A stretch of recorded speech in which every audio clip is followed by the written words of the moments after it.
Hello. Hi, everybody. Happy Sunday. Welcome to my live stream. Let me know if you can hear me and see me. It's been a little bit of a ride trying to get all my equipment correct. Hi, Sarah. I wanted, here we go. Let's see.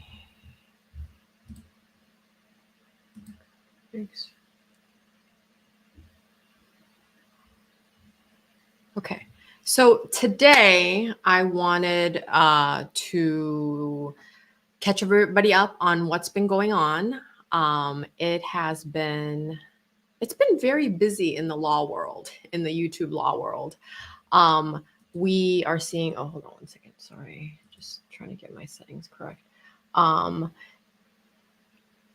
Okay. Thank you, all of you, for your kind words this week. I have been feeling a little blue because as I've been doing my research on all of my videos, I realized that a lot of my videos are about bad actors. And I don't just mean Alec Baldwin, right? Like someone who acts for a living. I mean people who act badly.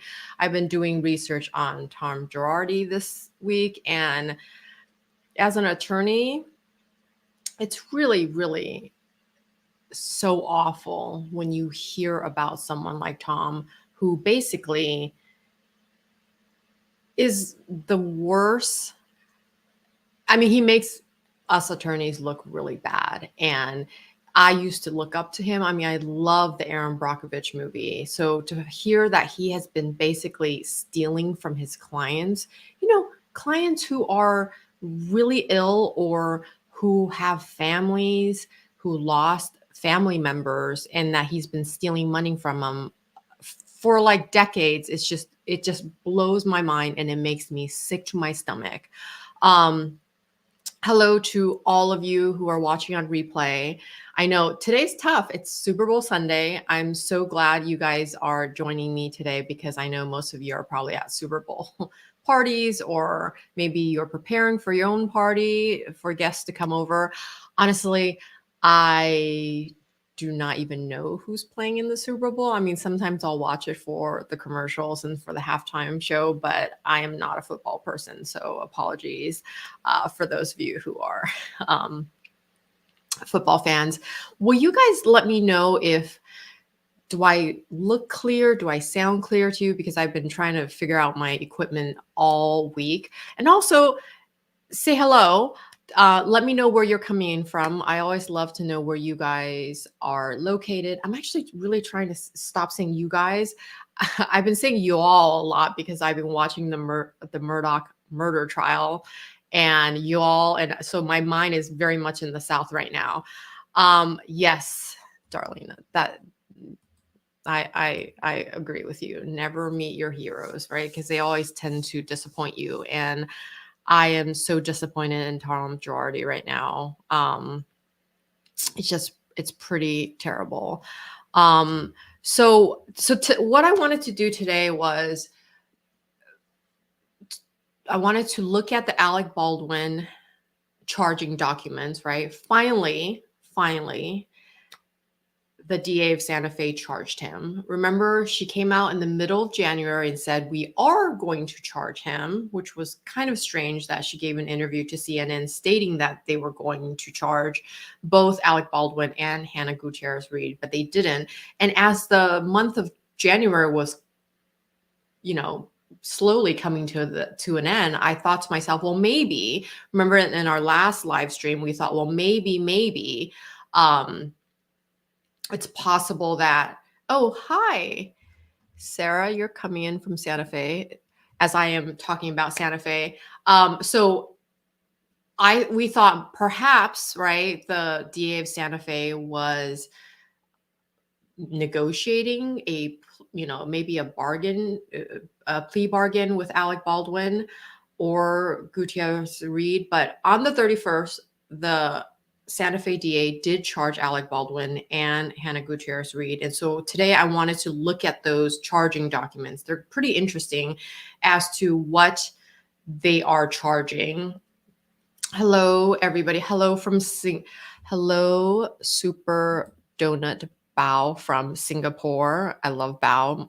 My husband's car is actually called Bao. Hello, Bobby from New York. Hello, Sergeant George from Northern California.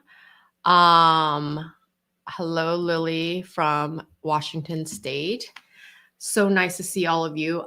So Alec Baldwin's charging documents, I wanted to take a deep look at that because it's interesting what facts the DA is focused on. And there have been new developments this week, right?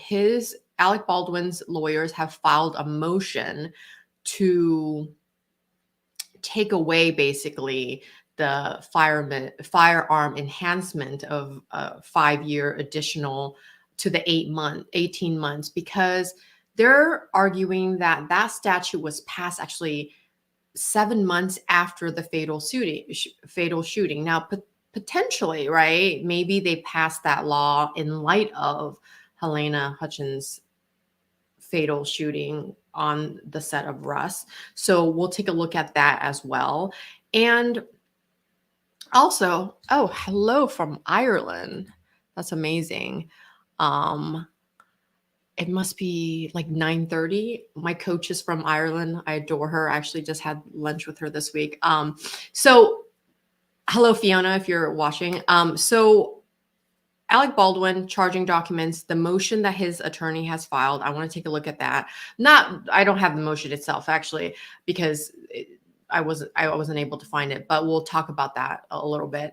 And then I want to look at the Tom Girardi indictment papers, even though it totally bums me out. And if we have time, I wanted to just talk about the murder trial a little bit. You guys let me know in the chats if you're interested in that at all. I did not prepare for that, but I just wanted to, kind of chat like girlfriends would, or not, as friends would. Sorry, not to negate the men in the audience. I'd love to hear from all of you. So let's before we go into that, if you guys haven't subscribed, please do. It really does help my new channel. I'm trying to hit 20,000. I did drop my newsletter link in the very beginning of the chat. If you guys wouldn't mind signing up, that's where you will get entered into my 20,000 celebration giveaway that I'm doing. And I want to start releasing newsletters that give a little more insight as to what I do and who I am that I don't necessarily get to do on my videos. So here, what did Rainey say? I've almost wondered if the DA gave the early interview in some sort of scare tactic, as if it would change something in the overall case.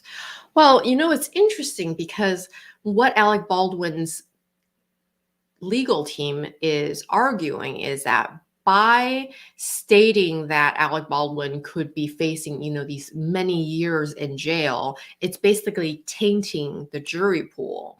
And I think, remember, they're going to go in front of the judge. I believe it's February 24th for a prelim hearing. And this will determine if it goes to trial, right? Because I think his team will have motions to dismiss. And it's very possible, right, that if the judge feels like there isn't enough to go forward, she might it's a woman. She might dismiss the case. So we'll see what happens on February 24th. I mean, that's only 12 days away. So I'm really interested in seeing what will happen there. Okay, yes to talking about the Murdaugh trial. What does Callie say? Do you think that Baldwin pushing to complete the Rust movie made a difference in him being charged? Just seemed bad to continue. I was very surprised that they were going to continue filming. It just feels, I don't know, like it felt icky to me that he was thinking about doing that. they, their position was that they were trying to honor Helena's memory, and they were bringing on her husband, right, as the EP, so that he could work on it. I mean, it seemed just very strange to me. Oh, hello, old shoes. It's always so nice to see you. You always have such nice comments on my videos. Number one thing what is Sergeant George? One thing you never want to do as a district attorney or public defender is to poison the mind of the jury. Well, that's unfortunately, in our day and age of the internet and social media, I mean, this is happening in the Kohlberger case as well, right? Before these defendants even get to trial, there is the tainting, right, of the potential jury pool. I mean, it's very hard. That's why I think in the Murdaugh trial, they brought, I think, 800 to 1,000 jury, potential jurors to ask them, do you know about the Murdaugh murders? And has your mind been already made up? And I think a lot of them have said, yes, my mind is made up. And then those jurors are, of course, released, and they don't become part of the jury. So for those of you who are new here, my name is Tyler. I am the Hollywood attorney, and I have been a licensed attorney in California for the last 17 years, the last 15 in Hollywood. I have worked at big companies like Disney, Skydance, and BuzzFeed, as well as several big law firms. And I started my channel just a few months ago with the desire to come forward and share my knowledge about Hollywood, breaking down breaking news stories and giving the legal analysis on it. So this is such a joy, and I'm so happy to be here with you. It's just such a dream come true for me to now be able to be creative after helping other creatives achieve their creative visions for so long in Hollywood for the last 15 years. So let's go into the Baldwin papers. Hello, Eric from Palm Springs. I agree, Dragon Man. I mean, Assassin, I don't think I would want to see the Rust movie, right? Like, just realizing that half the movie was shot by Helena, who, died on set, at the hand of an actor who's also in the movie. It just feels icky to me. Yeah, Lily, I agree with you. Like, I think that was part of the settlement, right? It was like added to sweeten the deal, I suppose. I mean, it's just so awful to think about it in that way, right? So they probably gave Helena's family an undisclosed amount for settlement. And as a further, we are so sorry, here's a chance for you to be on the movie, and let's finish the movie in her honor. I think that's what they're going for, but you're right, it does feel kind of icky. Rainy, yes, so icky. I mean, unless the Rust was supposed to be Helena's legacy film, I guess to continue, I guess continue filming, I struggle to believe that. I think it was just, to sweeten the settlement deal, to be honest. Melanie, it's nice to see you. Thank you always for your support. Yeah, and people act like it's hard to get out of jury duty. Well, most of us who get called for jury duty, I mean, I always get excused because I'm an attorney, but most of us don't get called to murder trials, right? I mean, those are very, very rare. And trials, as you might know, right, most cases settle, right? Most cases don't go forward unless it's, a criminal case.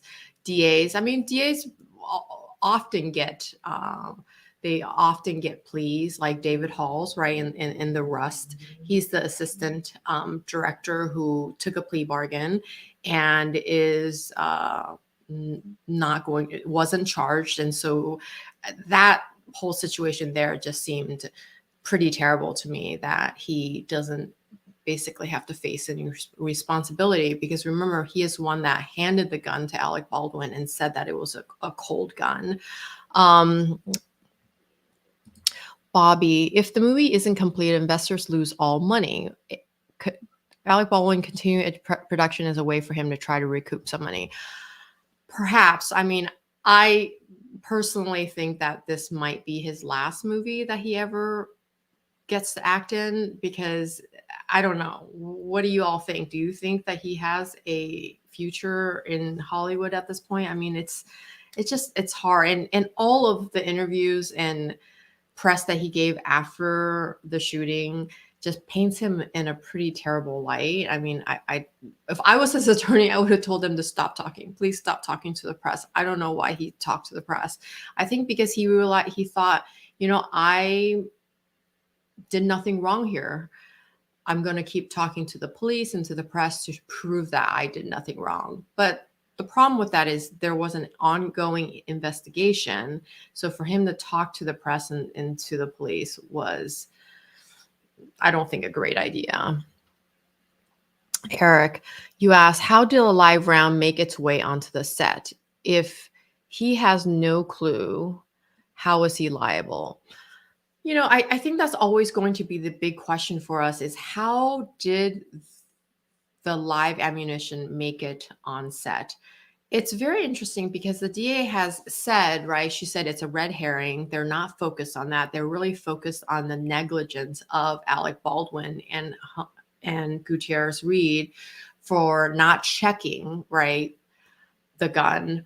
I don't know. I mean, my guess is if this proceeds to trial, there will be, as part of Alec Baldwin's defense, right, his legal team will try to really dig into how did this live ammo make it onto the set, and they'll probably try to bring that person, to light and make sure that they are the ones who are responsible.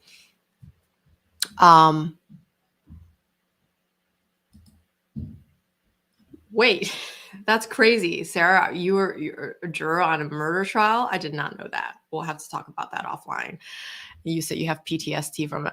I would too. I mean, for those of you who are watching the Murdaugh murder trial, I mean, that's crazy. All the details that they are revealing and just how gruesome it is. Let me see. Roni, I honestly cannot imagine him having a career in the public after this. The thing that with his wife doesn't help either.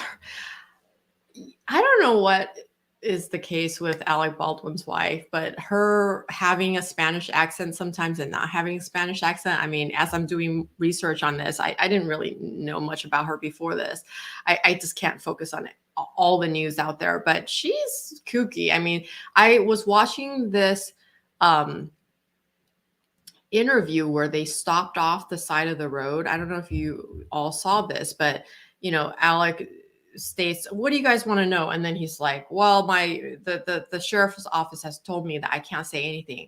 And then she's like standing in front of him, like trying to videotape. I mean, they have a very interesting relationship. Bobby, gun used in Rust was real and not a prop gun. It fires both live rounds and blanks. That's correct. Callie, I'm old enough to remember the Twilight Zone movie. 3 people died and they still released the movie. Of course it flopped. I did not know that 3 people died there. I mean, I'll have to go and do some research on that. That's interesting. Melanie, yes, he can come back from this. He will need to wait a few years, then do a big emotional mea culpa with someone serious like Gayle King. Then he will have to come back with small but memorable roles. I mean, here's the thing. Alec Baldwin has been in Hollywood for over 40 years. He is a good actor. I mean, I don't think, anyone disputes that. But I think sometimes who actors are in real life is very different, right? And part of the reason why I wanted to start my YouTube channel, having worked in Hollywood for 15 years, was basically to tell everyone that it's all pretend, right? There is no perfect life. There is no perfect, you know, we think that celebrities are happier, but they're not, right? As we can see from Alec Baldwin when he's in real life, that just because you're famous or rich doesn't automatically grant you happiness, right? Ray, I listened to Emily D. Baker review Hannah's lawsuit, and there were rumors of other drama behind the scenes. I'm sure if it's true, we will hear about it eventually. Well, that's the thing, right? When things go to trial, we do end up hearing about it. I just finished recording my Logan Paul video, and which will come out next week. I've been working, I've been doing there's a lot of information on Logan Paul right now and the whole crypto zoo scam. But remember, CoffeeZilla came out with his 3-part video, and then he said, well, I'm going to sue you for defamation. But what you don't realize, Logan Paul, is when you sue somebody, there's something called discovery. And as part of discovery, CoffeeZilla would be privy and entitled to any financial documents that you would have, right? So that all comes out. So if you don't want all your dirty laundry to come out, don't sue. Do not go to trial, right? Because everything gets to come out. And as we all know, trials in America, mostly, I mean, a judge in certain jurisdictions could determine that it not be open to the public, but most trials are open to the public. Let me see here.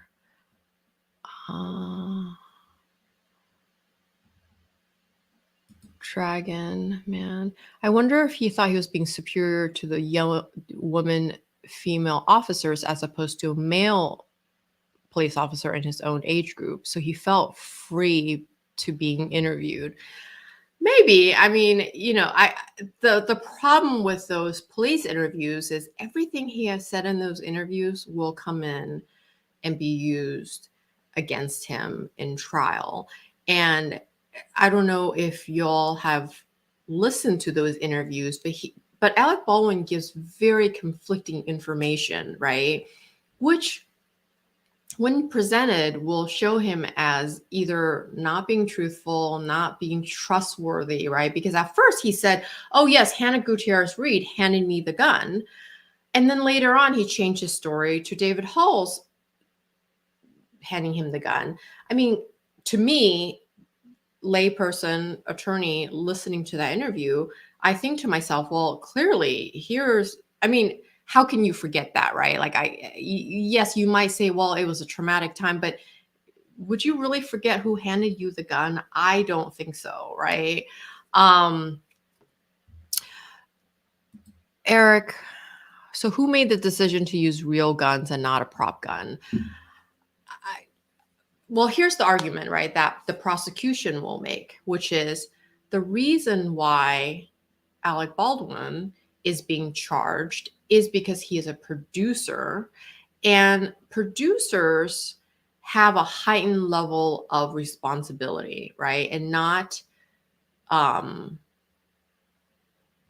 simply an actor, right? Because a lot of us, myself included, we were surprised that he was charged because most actors don't have that heightened responsibility. Because I would argue that his legal team could have a good defense saying, as an actor, it is not an actor's job to check the gun, right? It's the prop master's job. It is the armor's job to check the guns, right? But because on this production, there were a number of safety violations and complaints that had been filed with production, right? It was set, there are emails sent to the producers saying, there have been accidental discharges of guns. This is unsafe. I mean, on the day of the shooting, right? I think most of the camera crew walked off. Now, I don't know if they walked off specifically for safety violations, but they walked off because they weren't getting paid. They walked off because they had to drive, over 2 hours a day after working 16, 18-hour days, which is it's a problem, right? When I work on productions, we always work with the travel coordinator to make sure that there are hotel rooms close by so that the cast and crew don't have to travel after working long days after shooting. Let's see.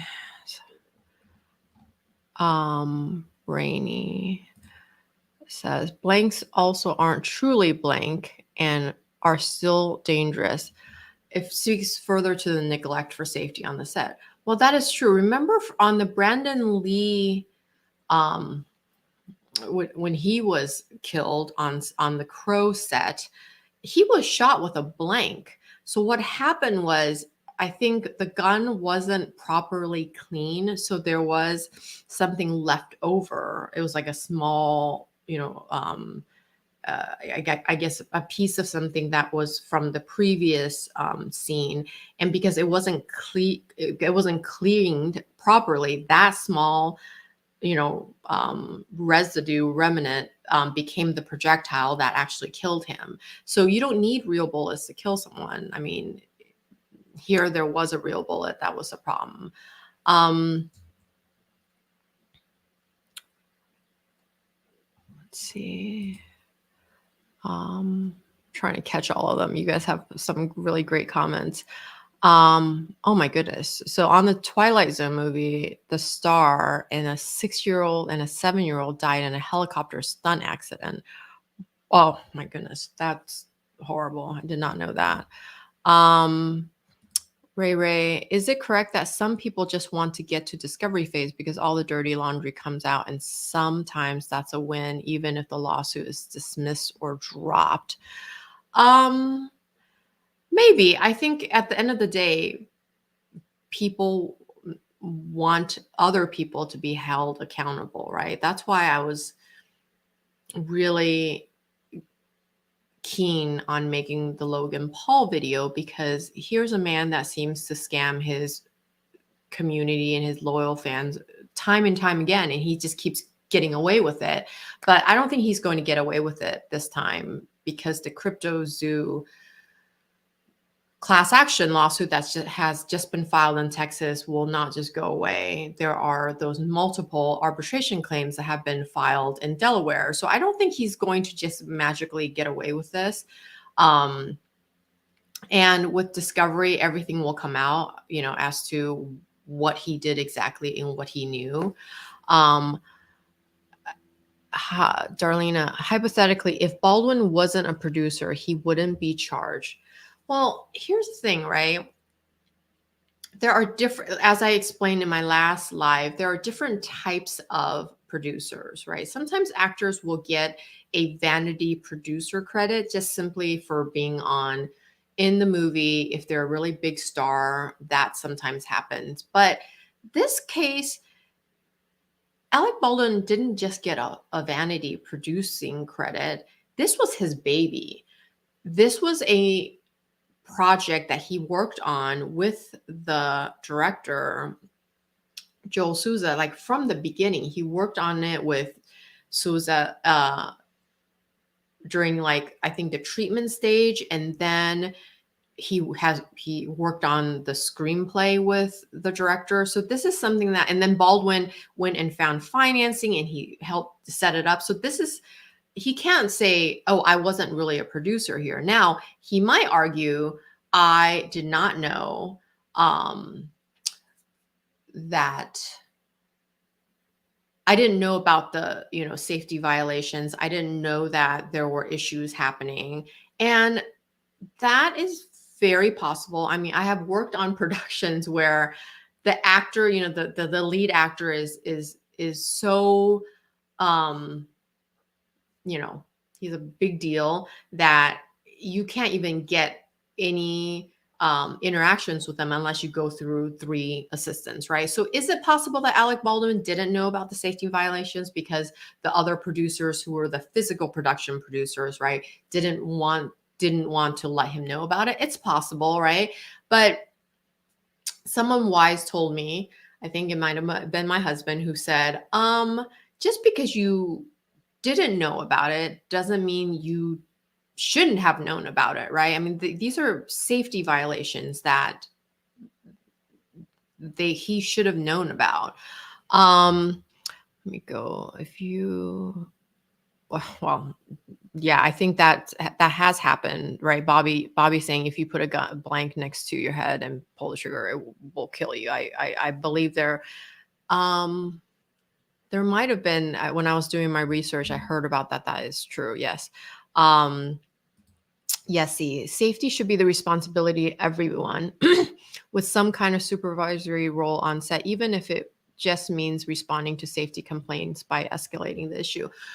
What you have to remember is this specific issue had been brought up to the production. When I was doing my research, I believe, part of the reason why Hannah Gutierrez Reed, and this will be part of her defense, is she was also, on top of being the armorer, she was also tasked with being an assistant costume designer or costume assistant.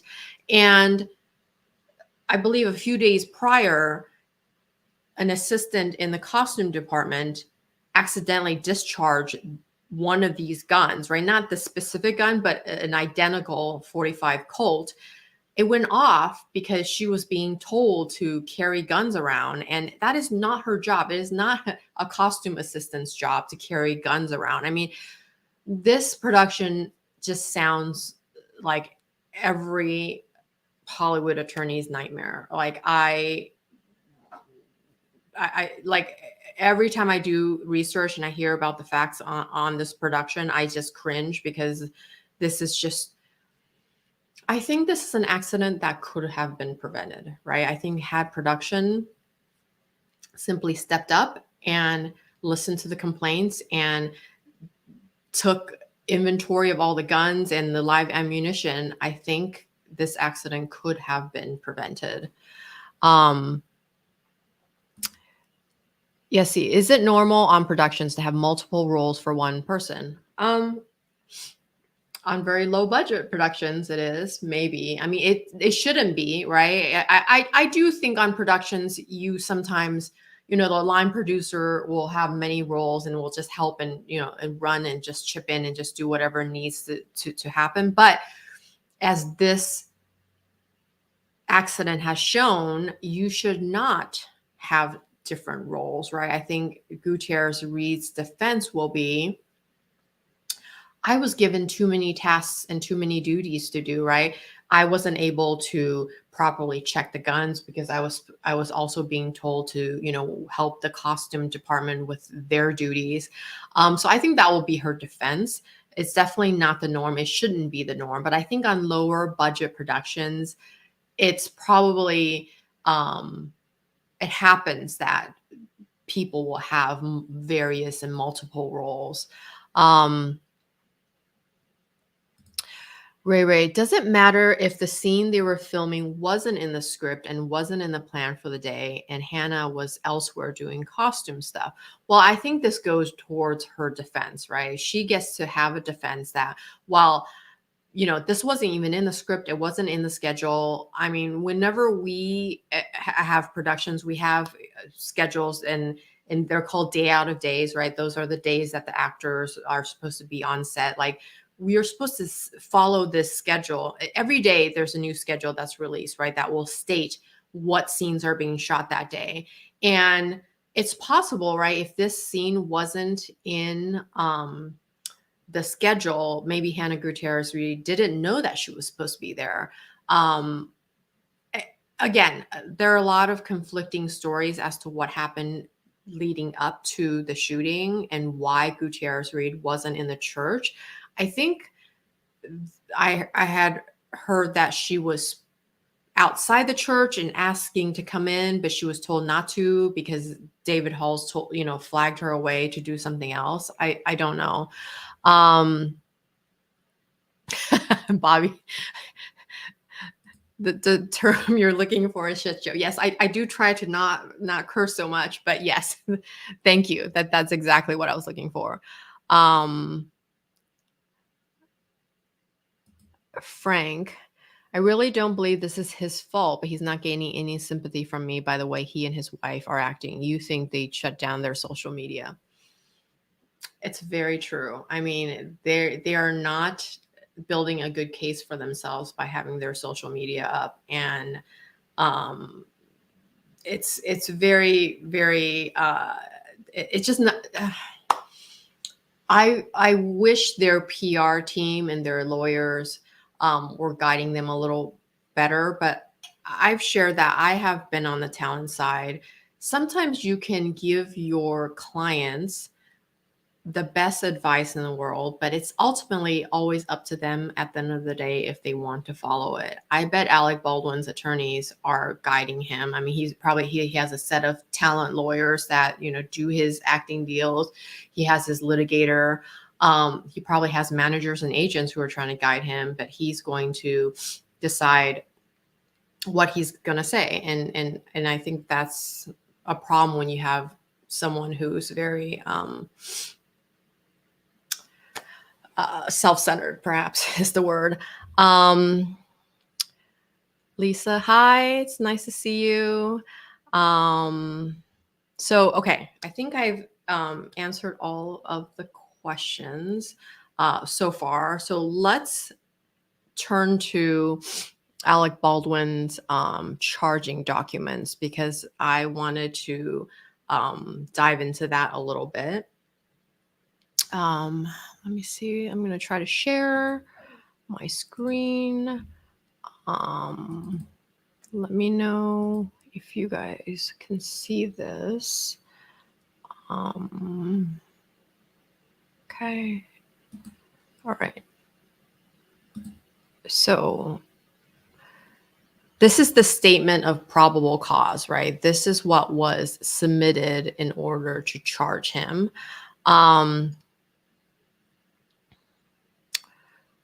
Can you read it? Is it big enough? Let me know if it's not big enough, because I can try to increase it. So it states, on October 21st, 2021, in the county of Santa Fe, state of New Mexico,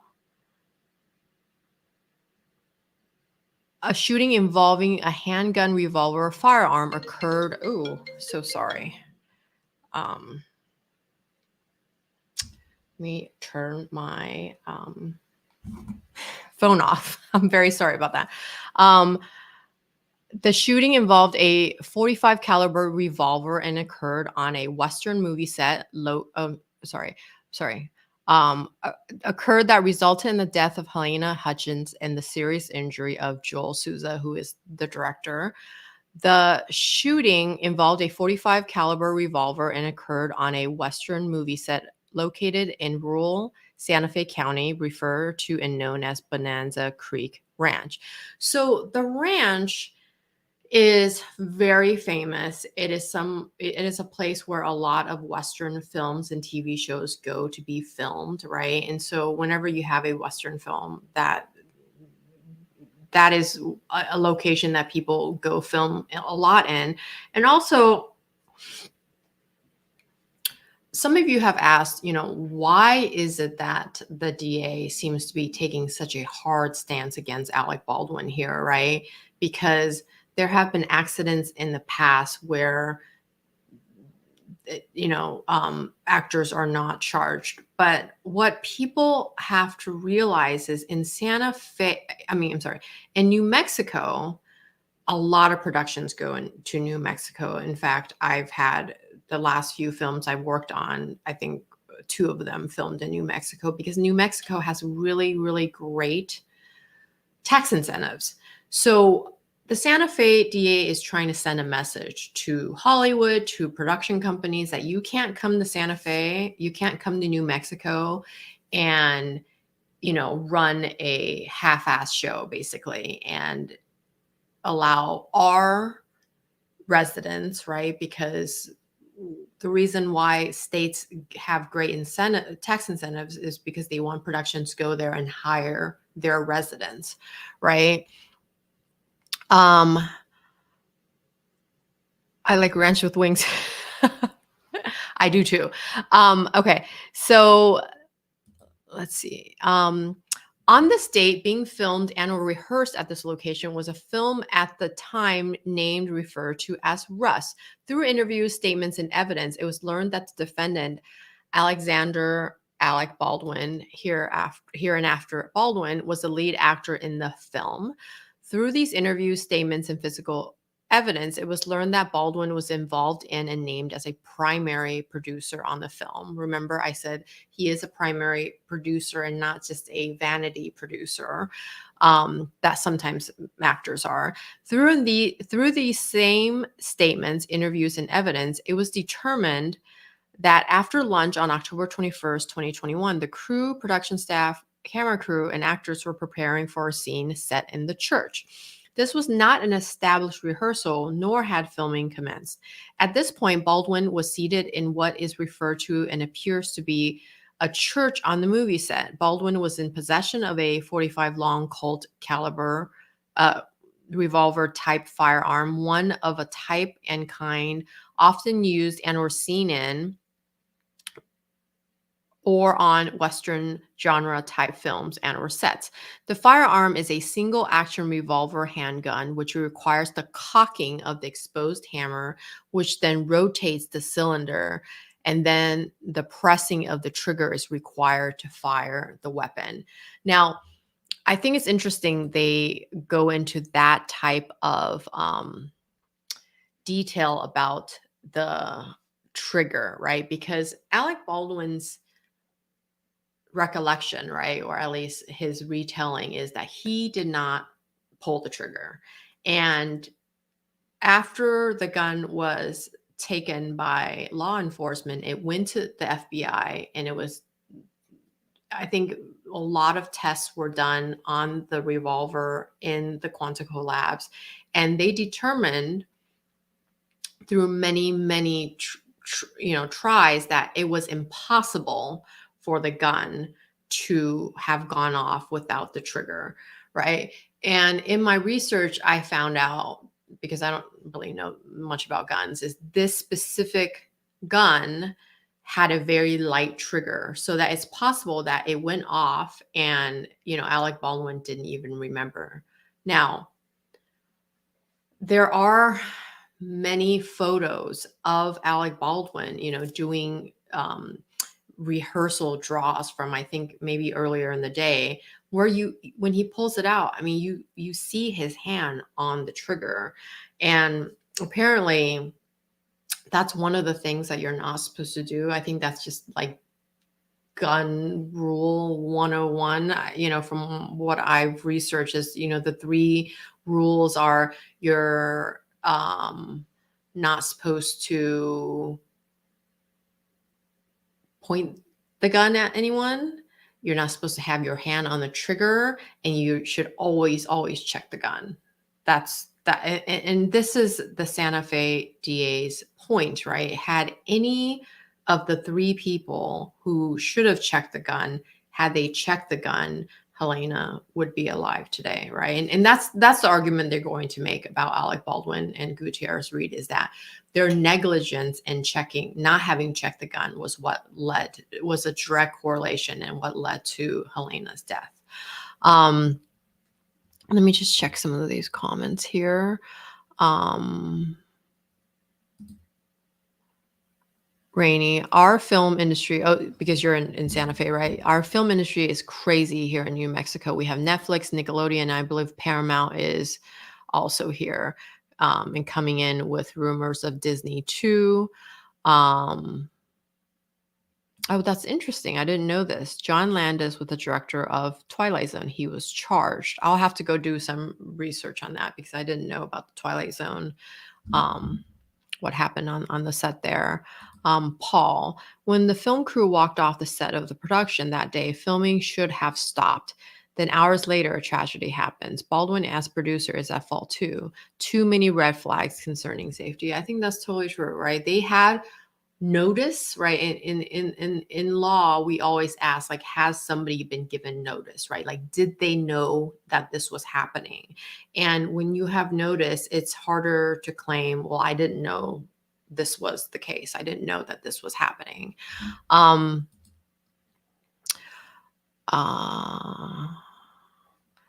Frank, is Alec being sued by Joel Souza since he was shot too? That's interesting. He's not suing him. Um, I believe they are friends, or at least very friendly, because Alec Baldwin brought him in very early on, and the two of them, this film is their baby, and they worked on it together, and they decided that they would write the story together, write the screenplay together. So I think that's why he didn't sue. But I'm not sure why he didn't. Bobby, the key grip walking off. Yeah, that is a big indicator. The negligence is the pointing and the pulling of the trigger. I think that's true, right? I mean, I think in my research, I found out that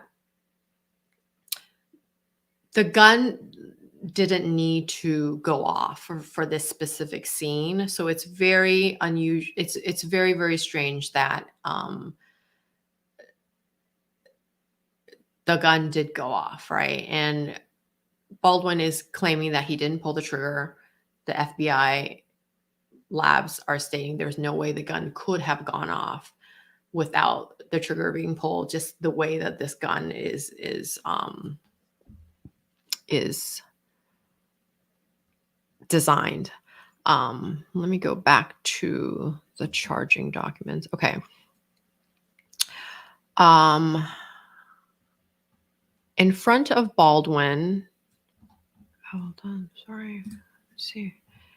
Okay, so in front of Baldwin, standing were victims Helena Hutchins and Joel Souza. Hutchins and Souza were viewing and moving a camera for a possible setup for a later scene to occur at a later undetermined date and or time.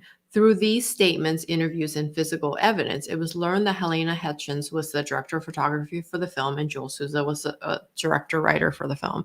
Information and evidence obtained show that Baldwin was seated in a pew facing in a northerly direction towards the front of the church. In front of him was Helena Hutchins and Joel Souza, and a camera operator along with other crew, i.e. sound, script, costume. That's right. There was a script supervisor who sued the production and Baldwin for her damages. Baldwin was wearing a shoulder holster right hand draw, which was securing and holding the .45 long Colt caliber single action 6-shot revolver. Baldwin was practicing drawing and pointing the weapon for the scene with guidance and instruction from Helena Hutchins and Joel Souza. The setup was to be a close-up on Baldwin and the firearm as he drew the weapon and pointed it. Helena Hutchins and Joel Souza were viewing the practice scene on a monitor attached to the camera. Baldwin drew the revolver from the holster, pointed it at Helena Hutchins, and fired the weapon, right? So you can see the language from the DA's office is very specific. Their position, right, and their claim, right, is that Alec Baldwin fired the weapon. I think Alec Baldwin will state, time and time again that he did not pull the trigger. Let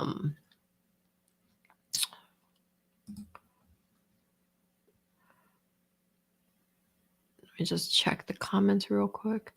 Is South Light Sun, is a plea deal likely, like what the assistant director got, or would a plea deal affect the civil case?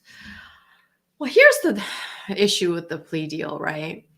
In order to accept a plea deal, you have to state that you're guilty, which I don't know that Alec Baldwin will ever accept that or say that out loud, right? Because he has said time and time again, right, that he is not responsible and he is not guilty. But in order to take a plea deal, you have to, as a condition, right, you have to say, I am guilty of what happened, and therefore I will accept this, lightened sentence, right? Or lightened penalty. Um, Hello, Jackie from LA. I think Alex spoke with the press because there hadn't been any official charges at the time. I think that's true, right?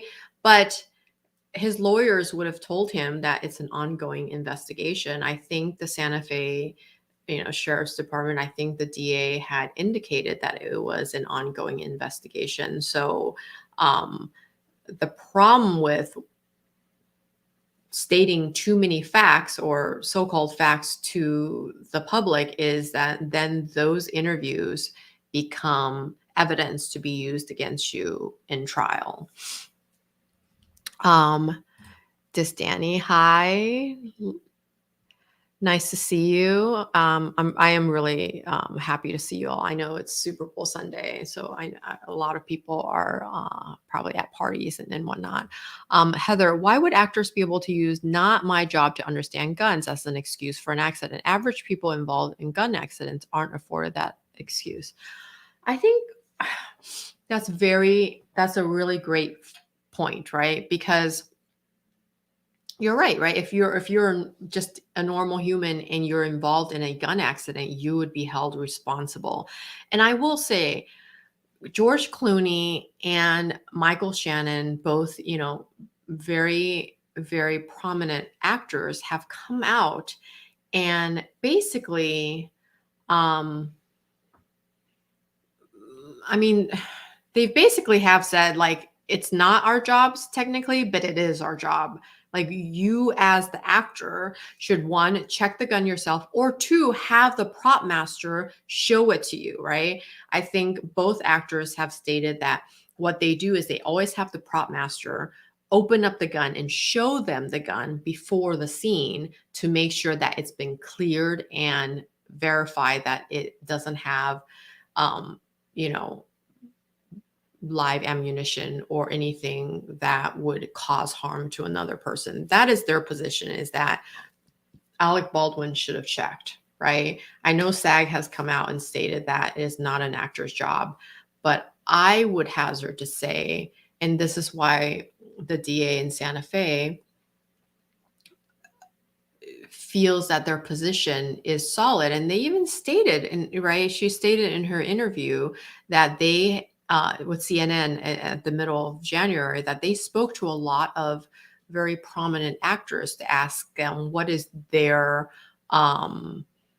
procedure when they're on set with a gun. And those actors have said that I always check, or I have someone check in front of me, right? And this did not happen with Alec Baldwin. He was handed a gun that David Hall stated was cold, and he accepted his statement, which will be his defense, right? That will definitely be his defense. His team will argue, well,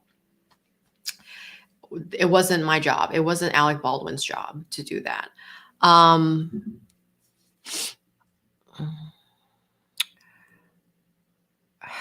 Michelle. Oh, hi, Michelle. It's so nice to see you. He has a habit of talking about stuff he shouldn't. Agreed. I think it was his right hand. I think it was a cross draw. So Bobby asked, what hand is he drawing with? Okay. So let's go back to the document. Okay. So, he fired the weapon. When reviewing the script and witness interviews for this particular scene and close-up shot, evidence indicates that the scene/shot did not require the weapon to be fired. It was also determined by consultation with expert armorers that in a rehearsal, a plastic gun or replica gun should be used as no firing of blanks is required. However, Baldwin fired the single action 45 long Colt revolver, resulting in the discharge of a projectile that struck and traveled through the right armpit of Helena Hutchins, exited her back, then struck Joel Souza in the right shoulder and lodged into his right back. It's so terrible. what happened. Um, Rainy, who cares if it's not their job? Such a weak argument. They're holding a dangerous weapon. They should care and be responsible. So horrible things like this never happened. I I tend to agree with you. I mean, here is someone who has been on, you know, many productions, possibly with guns. He's been an actor in Hollywood for 40 years. I believe, his father was a rifle instructor and a high school instructor. And so I believe Alec Baldwin grew up around guns. But what's most damning is in one of his police interviews, he went on and on about how he knew the difference between blanks and real bullets and wadding and I mean, he just right there like dug his own grave, I think. I mean, again, that's why he should not have been talking to the police without his attorney present, because I bet you his attorney, if I was present, I would not let him talk at all. I would just say, we're done talking here. Like we don't need, that's your Fifth Amendment right. You do not need, it's the right to not self-incriminate. And that's what he should have done, is not spoken to the police. Okay. So will you let me know, like, should we keep continuing with the document? I mean, it's just, I realize that we're almost an hour in and I'm on page 2 of this document. I mean, I could scan it and kind of maybe just pull out the most important phrases and we can talk about that, because I also want to talk about this new motion from Baldwin's legal team stating why they actually charged him with the wrong statute. So let me know what you are all thinking and feeling here. Okay.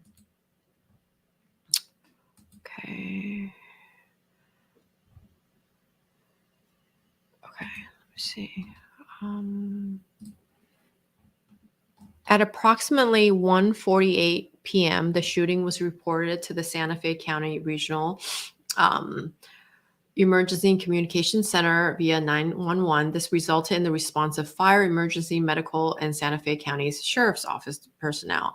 This further resulted in a case number being generated. The Sheriff's Office conducted an investigation into the shooting under the case number as a death investigation. Detective Alexandra Hancock was assigned as a primary investigator. The response of emergency personnel resulted in Joel Souza being transported by ambulance, and then Helena Hutchins was transported from the scene by air ambulance helicopter to Level 1 Trauma Center at the University of New Mexico Hospital, located in Albuquerque. Helena Hutchins was pronounced deceased at approximately 3:37 p.m. by attending medical personnel. Joel Souza was treated and released, but not before a projectile was removed from his back. The projectile appeared to be a lead projectile of the type and kind found in live ammunition. This item was secured and turned over to the Santa Fe County Sheriff's Department.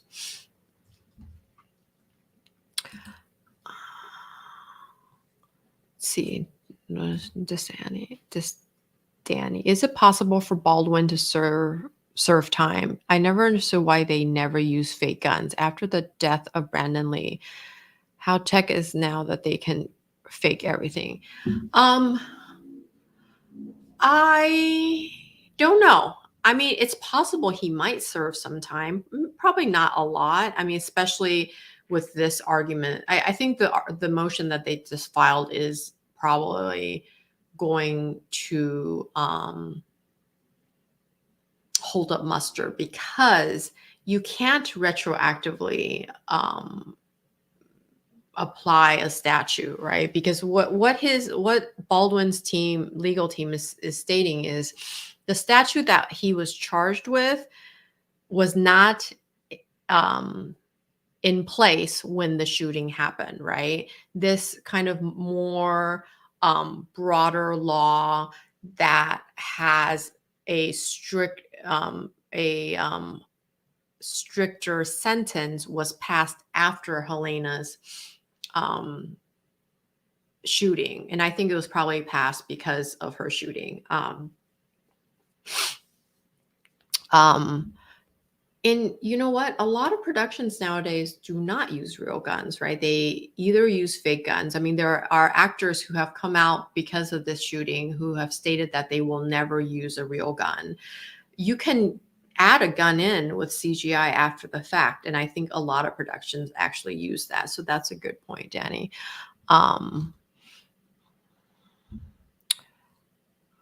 Let's see here.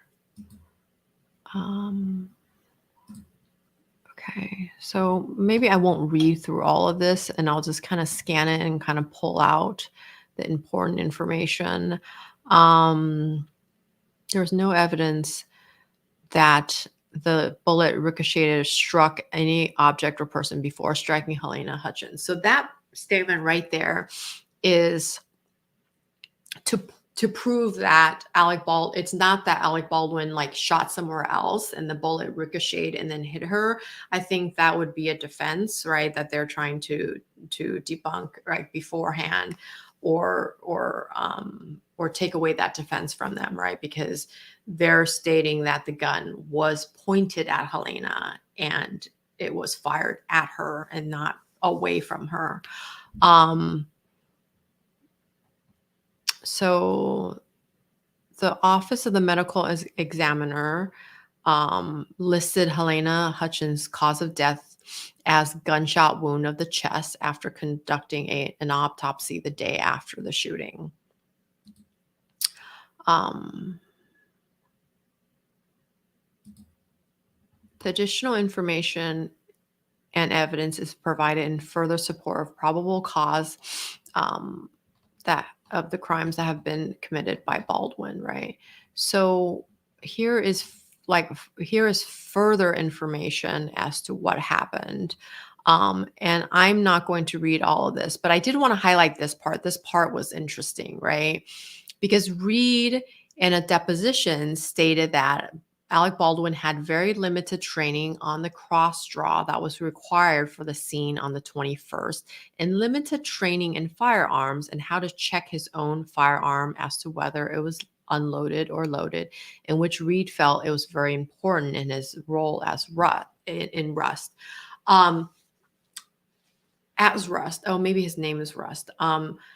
So here's a very important statement that I think Baldwin's legal team will use as his defense, right? So Reed is stating right here that Baldwin, it was her perception that Baldwin had very limited training on the cross draw and limited training in firearms and how to check his own firearm. So this, I believe, will be his defense, right? They will say, well, even though he's been in a lot of productions, even though his dad, was a rifle instructor, Baldwin himself has very limited training on firearms. And so he just didn't know. And he relied on other experts, right? Like the armor, like Reed, to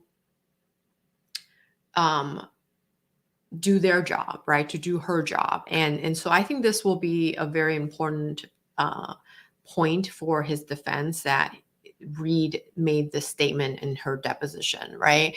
Now, this further statement, which is a training session for at least an hour or more in length was scheduled for this is for the cross draw, right? But the actual training consisted of only approximately 30 minutes, as according to Reed, because Baldwin was distracted and talking on his cell phone to his family during training. So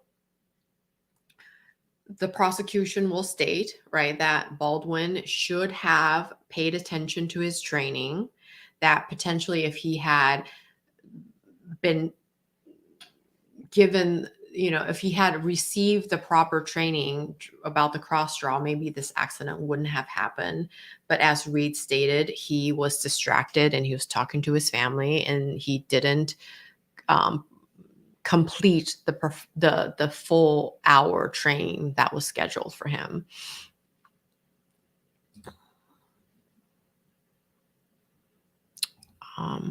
Let's quickly scan through this.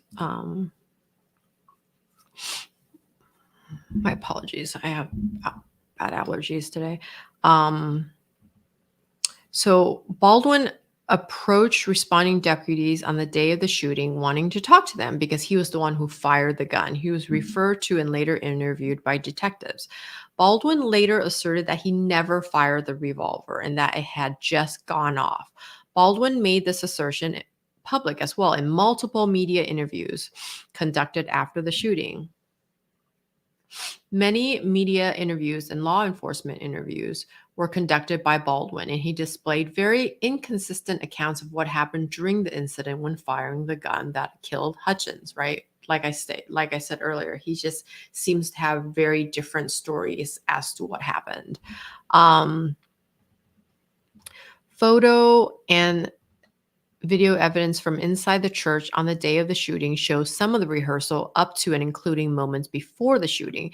The photos and videos depict the above described actions of Baldwin prior to the shooting, practicing drawing and pointing the weapon. The photos and videos clearly show Baldwin multiple times with his finger inside of the trigger guard and on the trigger while manipulating the hammer and while drawing, pointing, and holstering the revolver. Okay, so this goes on to state that it was seized by detectives as evidence. Later on, FBI conducted their own labs, and they concluded, right, that the revolver did not malfunction. It showed that the weapon could not accidentally fire. For the weapon to fire, the trigger had to have been depressed and pressed. Okay, so I'm not going to go through these 10 pages. I thought I could go through it faster than this. But let's see. I'm going to scroll down and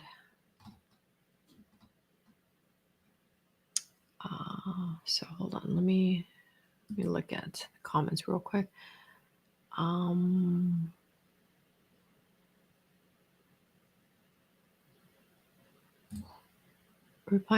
Relying on the professionals. Didn't he accept the gun from David Hall, not from Hannah, the armorer? That is true. But what sometimes happens is the assistant director, in my research, I have found that they are sometimes the ones that hand the gun, but the armorer should have been the one that handed the gun, should have been the one that showed Alec Baldwin what was inside the chamber, right? That I believe is the normal, consistent procedure that actors like George Clooney and Michael Shannon states that they're used to doing, right? Is they have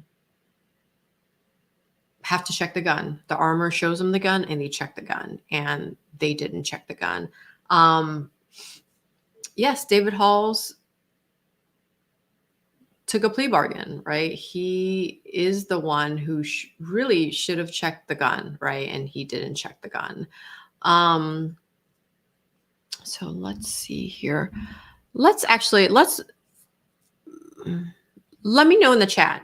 Should I continue with this document, or should we can look at the Hollywood Reporter article about the new motion that his attorneys have filed last week? Will you let me know what you guys would prefer?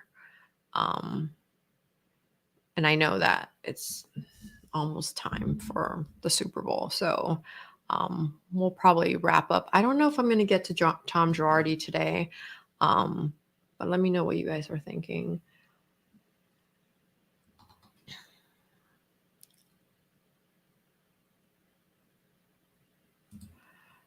The AD going to get guns is a complete absorbing of the armorer's job. Did Alec, the director, or Alec tell the AD to get the gun?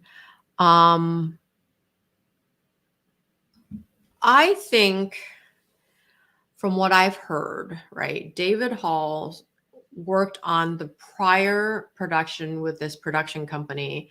And he's known for really keeping a tight schedule which doesn't necessarily mean it's a safe production, right? It's just he keeps a tight production, meaning the more on time you are, the less money you spend, right? So it keeps a film that's lower budget like this one on budget. And that's very important to the producers to make sure that they don't go over budget, because it was a very small budget. I think it was only like $6 or $7 million.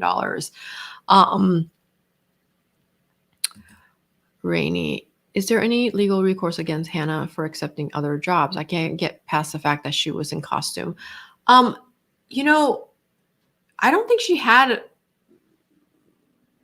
It's okay.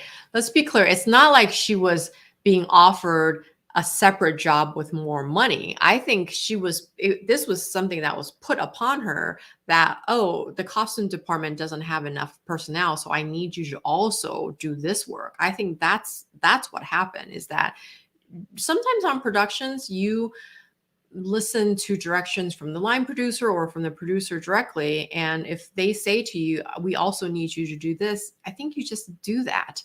And you basically, you're a team player and you just help and chip in whenever another department needs help. That was the sense I got from the research that I did.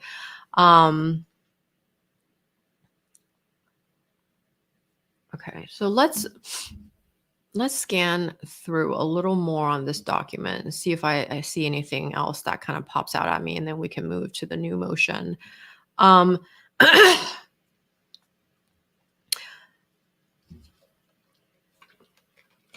Since the shooting, Baldwin has asserted publicly that he is an expert in the realm of firearms and filmmaking. Investigation has revealed that Baldwin has been involved in at least 40 films or TV productions that involve firearms, with Baldwin either directly handling firing a weapon or in a scene with firearms being directly handled and or fired by someone else. Right? So this will really cut his defense that he doesn't.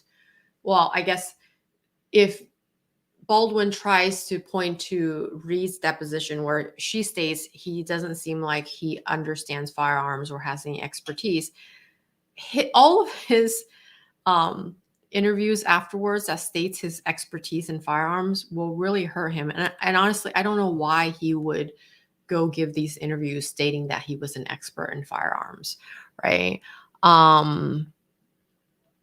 Further investigation of this list reveals that instances either from the movie itself or from the movie poster showing Baldwin with his finger in the trigger guard or on the trigger, in instances where, according to industry standards and common firearm safety standards, it should not have been, right? So people are stating that his hand should have never been inside the trigger, right? Like if it had been on the side of the trigger, that's standard procedure. That's what should have happened.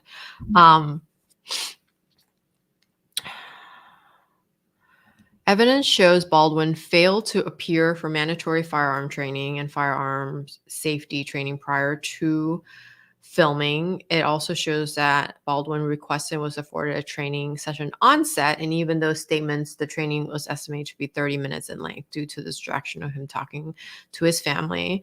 That's what we read above.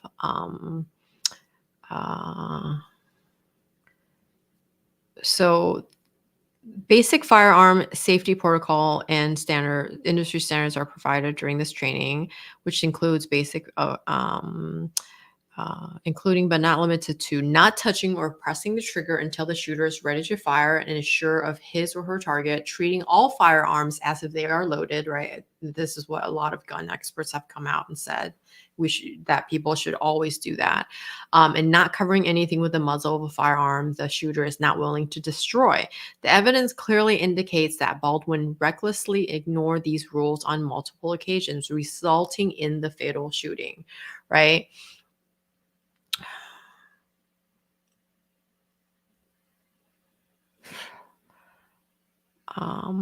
As the evidence shows that The production company hired Reed as the lead armorer for the production. Evidence shows that Reed possessed no certification or certifiable training or union card for this practice, and that she admitted she was the armorer for only one film prior to this production, approximately in April of 2021.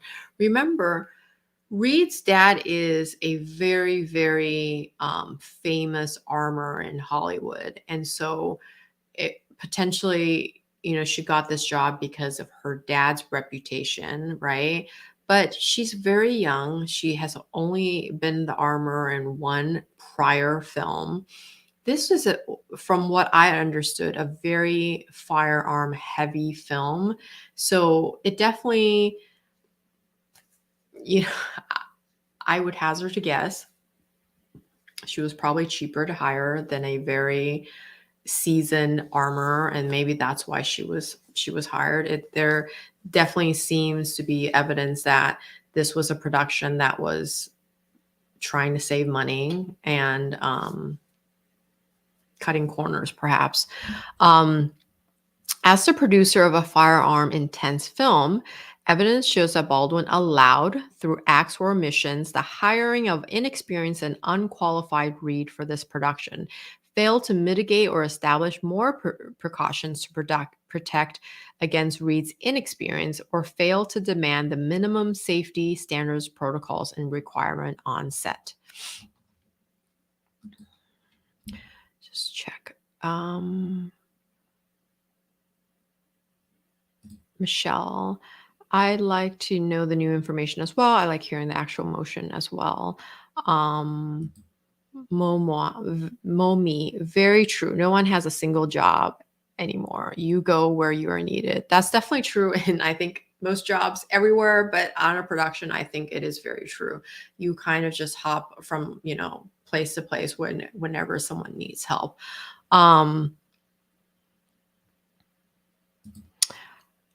Rainey, I guess since an armorer's job is so critical to safety, it baffles me she was even asked to assist in anything unrelated to that. I totally agree. Bobby, the armorer should have been on set to supervise use of the gun. Who made the call not to have her on set?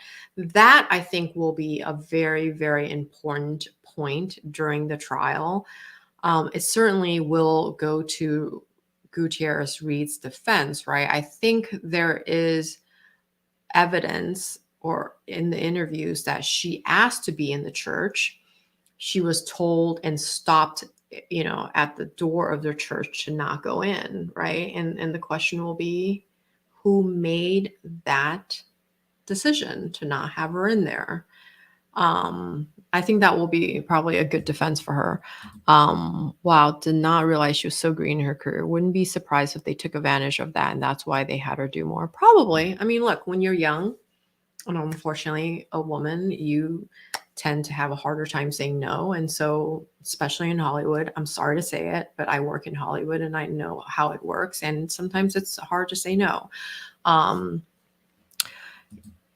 Even Gabrielle, even if they did have her do another task, the one time they need her is when the gun is being used. I totally agree. And I think that will be her defense. And I think she will state that she asked to go in and she was told not to go in.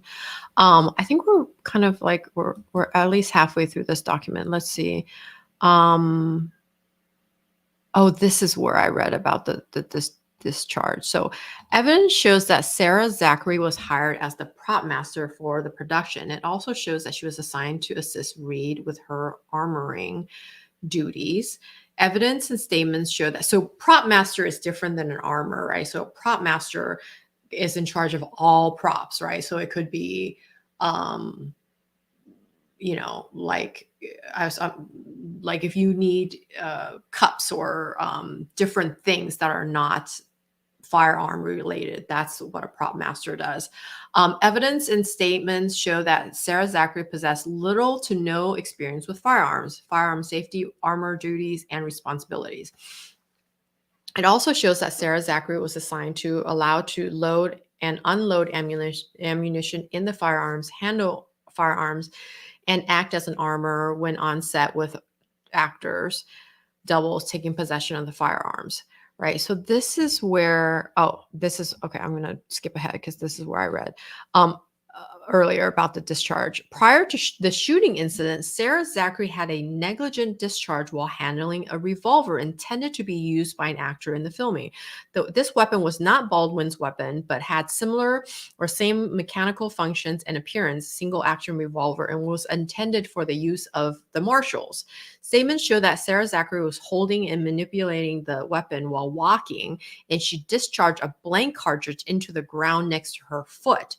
Industry standards, practices, and protocol consider negligent discharges reckless in nature that require immediate action and or swift mediation up to including remedial training, demotion, removal from the set, termination, etc. Evidence shows that Baldwin failed to act to address this reckless situation or to direct Reed to mitigate or address the situation. See, so this is the DA's case, right? They go to time and time again that Baldwin failed to act as a producer, right? To mediate a dangerous situation. So this is going to be the crux of the DA's case.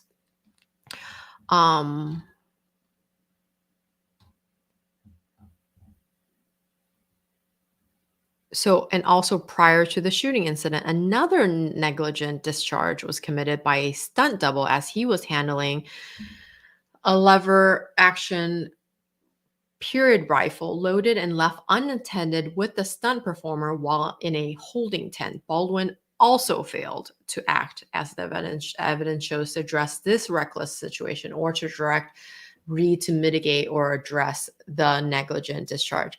I think the case that they are trying to make is that Baldwin was Reed's employer, basically, as the producer, and any negligence on her part was being controlled by Baldwin as a producer. So I think that's going to be their position here. It's interesting because when you're reading the charging document, you can get a good idea of what the DA is thinking and how they're going to set up their case when they go to trial. So that will be Reed's defense, right? Her defense will be, well, there were safety violations. We were told of it, and I was just being told to do my job regardless.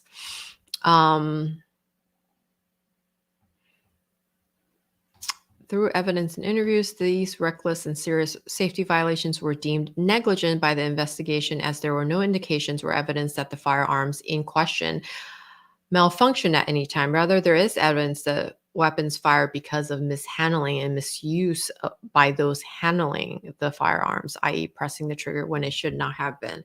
In his producer position, the evidence indicates Baldwin also did not act to address the lack of daily safety meetings that are required to be conducted by the first assistant director. Evidence indicates that on or about the 13th day of shooting, only 3 or 4 safety meetings were conducted by the assistant director.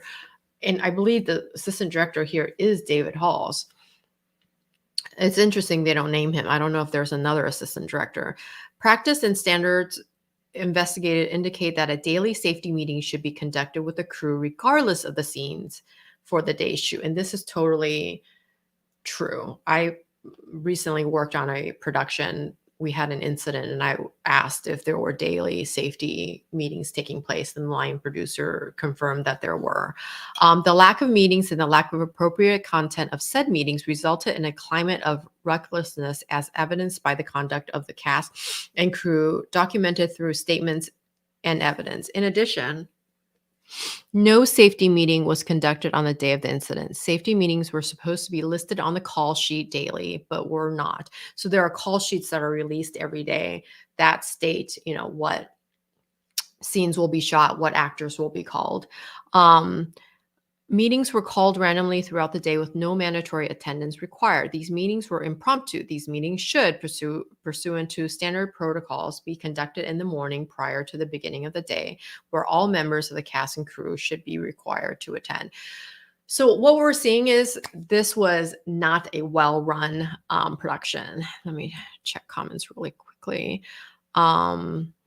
Melanie, yes, there is a lot of unspoken pressure on women to be a team player. They are cut a lot less slack than men in these similar situations.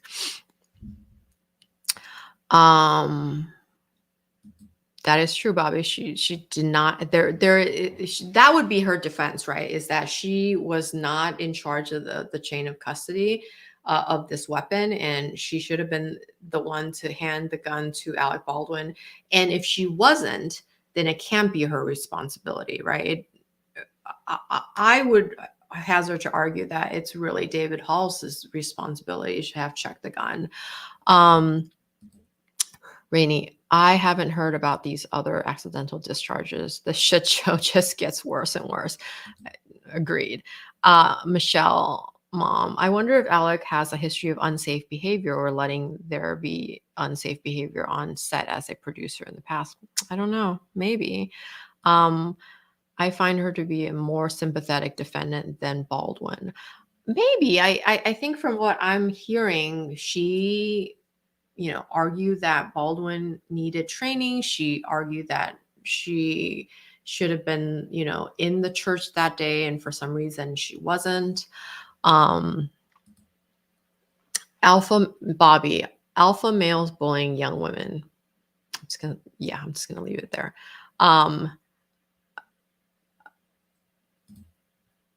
Call sheet will have Hannah's rolled.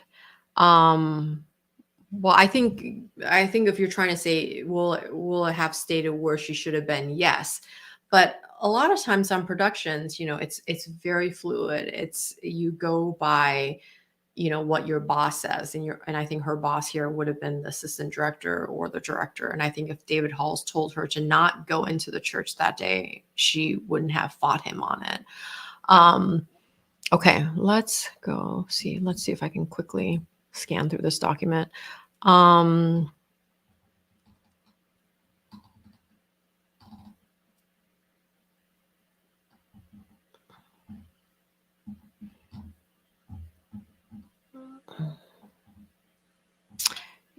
You know what I think I'm going to do is I think I'll come back to this document, maybe in my next live, because it's just going too long right now.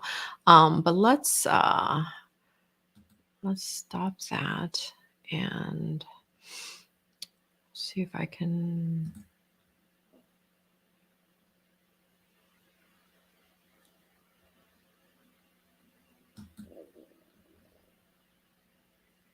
Go to this and share this article. So this is just from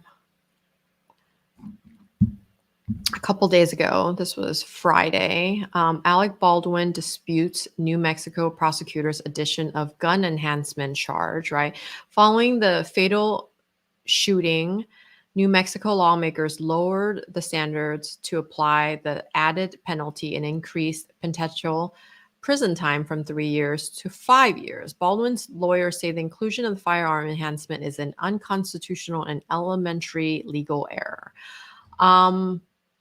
It's possible he's correct, because I don't think you can retroactively apply a statute. I think a statute has to be in place when a crime occurs. So it states, so this is the Hollywood Reporter. Sorry for that. It's on the side. I don't know how to get rid of those.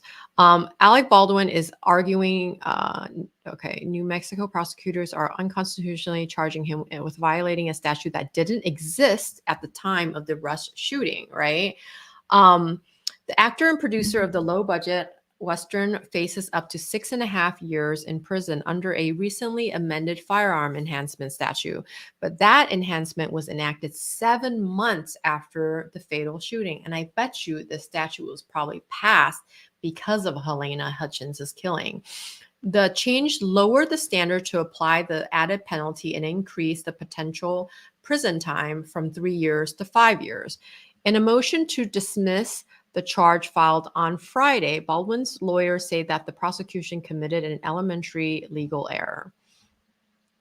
Application of the current version of the statute would be unconstitutionally retroactive, and the government has no legitimate basis to charge Mr. Baldwin under the version of the statute that existed at the time of the accident, writes Luke Nickus, representing Baldwin. Remember, Luke Nickus is with Quinn Emanuel, which has the most aggressive and most famous litigators in town or in the country. So the DA, Mary Carmack Altuies, the district attorney who serves Santa Fe County, charged Baldwin and armor Hannah Gutierrez Reed in January with 2 counts each of involuntary manslaughter in the death of cinematographer Helena Hutchins. While the charges carry a maximum sentence of 18 months in prison, prosecutor included a firearm enhancement charge that carries an additional 5 years. At the time of the shooting, the statute in question applies only if it's found with a firearm that was brandished, meaning that the defendant used the weapon with intent to intimidate or injure a person. It was amended in May after the incident to replace the brandishing requirement with a lower standard that a gun was to simply discharge, right? So that's what he has been charged with. And his lawyers are arguing that the standard was lowered, meaning he can be found guilty more easily, and there was an increased prison sentence. So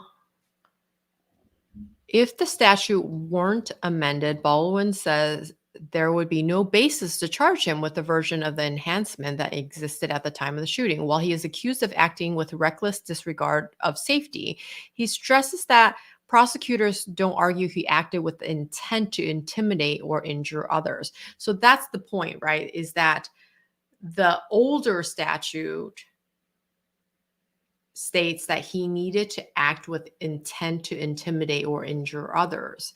And I think the prosecutors have a harder time arguing that point right now.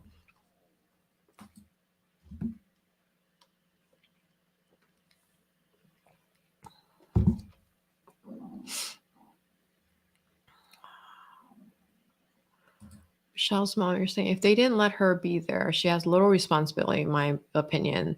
I think that would be a good defense that she tried to be there and she tried to ensure training and was stopped. I think that's true. I think she has a good defense. But again, I don't know exactly all the facts, and those facts will come out during trial. Baldwin was practicing practice drawing and pointing the weapon for the scene with guidance and instruction from Helena Hutchins and Joel Souza, according to the prosecutor's statement of probable cause.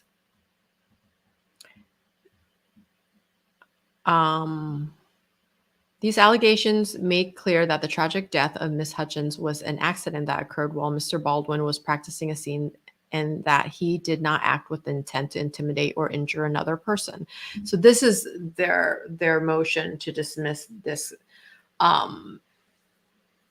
is that he is not showing intent, which is what the old statute that was in place when the fatal shooting happened, right? But the DA charged him with the newer statute that doesn't require intent. So this is very interesting, right? Leading up to Baldwin's first appearance in the case, which is set for February 24th, as I stated, in 12 days, we'll see if this case actually gets dismissed by the judge. The actor's lawyers have also moved to disqualify a prosecutor who was brought on to the prosecution to assist. They argue that she's not constitutionally allowed to serve as a state legislator and special prosecutor. I did read about that too. So that's something separate that they're also arguing. So in the new motion filed on Friday, Baldwin takes issue with statements from the DA and Reeb, that's the special prosecutor, in TV interviews that he faces several years in prison. He states that the statements could potentially bias a jury by heightening public condemnation of the accused for no legitimate purpose whatsoever, given that the statements rest solely on the government's own legal error. Another day, another motion from Alec Baldwin and his attorneys in an attempt to distract from the gross negligence and complete disregard for safety on the Rust film set that led to Helena Hutchins' death, said the DA's office in a statement. In accordance with good legal practice, the district attorney and the special prosecutor will review all motions, even those given to the media, before being served to the DA. Oh, interesting. So I guess the Alec Baldwin's attorneys sent the motion to the press before they even sent it to court. However, the DA's and the special prosecutor's focus will always remain on ensuring that justice is served and everyone, even celebrities with fancy attorneys, is held accountable under the law. Ooh, they are pissed off and they are not fans of Alec Baldwin's team. Okay, so that's the motion. That's the motion from Baldwin's camp. Basically, they're going to try to get the case dismissed against Alec Baldwin. They're going to try to, and if they fail, they're going to at least make sure that he doesn't get that additional firearm enhancement of 5 additional years. I think we're going to call it a day, because I'm sorry we couldn't get to the Tom Girardi. I'm having so much fun with you that I didn't realize an hour and a half has gone by. I promise I'm going to get better and faster at this. And thank you so much for being with me today. I want to thank you all for supporting me. I know I stated I was a little blue the last few days because I've been realizing that my videos really kind of focus on bad actors and bad actions and murders, and it's just been kind of dark. I mean, when I got a lot of comments on my Brian Kohlberger video stating that I sounded like a robot and I was very monotone, and I realized in hindsight that I think I was just really sad when I was doing that video, because I was covering the story of, a multiple homicide of 4, basically kids and college kids, and it really made me super sad. And so I am working on my Logan Paul video right now, which I think is very important. I really want him to be held accountable for scamming like 20,000 people out of millions and millions of dollars. I think some of these are like teenage boys, and I am going to work on my why I went to law school video. I think I'm going to kind of remember, some of the video ideas I had when I started this channel. I do try to focus a lot on kind of trending stories, and I want to catch them while they're relevant and on people's minds.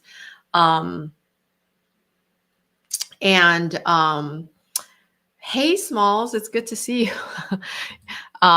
Yes, it is confusing. I don't know how like, do people want me to sound happy and chipper when I'm talking about a multiple homicide? It's hard, right? It's hard to please everybody on YouTube, but I'm so grateful to you, my core community. You're always so supportive of me. But I'm going to work on my why I went to law school video this week. I really went to become a DA. I mean, that was my dream. And I am going to talk about my first summer at the DA's office, where I worked with Lisa Joy. For those of you who might know her, she's a very famous producer, director who co-created Westworld. And I spent a summer with her, and it was super fun. And she took a very different path than me. She went and became a writer and a producer, and I did not follow my dream of being a novelist, and I became an attorney. And so I kind of will cover that a little bit in my story. So thank you so much for being here with me. If you guys could do the supportive things and like and subscribe, because it really does help my algorithm. I'm trying to hit 20,000. It's very slow right now. So if you guys could send my videos or my channel to one friend, you know, and ask them to subscribe if they find my videos to be helpful, or if they've learned something, that would really mean a lot to me. I'm going to do these live streams. I think the plan is every Sunday, either during the day or at night. You let me know if what's better. But I hope you all have a great day. I hope you enjoy the Super Bowl, which is going to start soon. And I will catch you. Oh, hey, Smalls. No worries. You know, I thought about actually IMing you, but it's totally okay. I love you guys. I love you all. I'm so grateful to you. This is such a dream come true for me. You know, I didn't follow my dream 17 years ago like Lisa Joy did, but I'm getting to live my dream now of being creative and creating this community. And I will see you probably next Sunday. Or maybe if you guys are available during the week, at night after my kids go to sleep, we could, you know, reconvene and talk about the Tom Girardi indictment, because I kind of want to go through that. Maybe I won't read it word for word. Maybe I'll just give you guys a summary. Let me know if like maybe a summary is better. And I'm sorry, I keep rubbing my nose this entire time. I'm just super allergic. So I apologize for that. I love you all. Okay. I'll see you guys soon. Bye.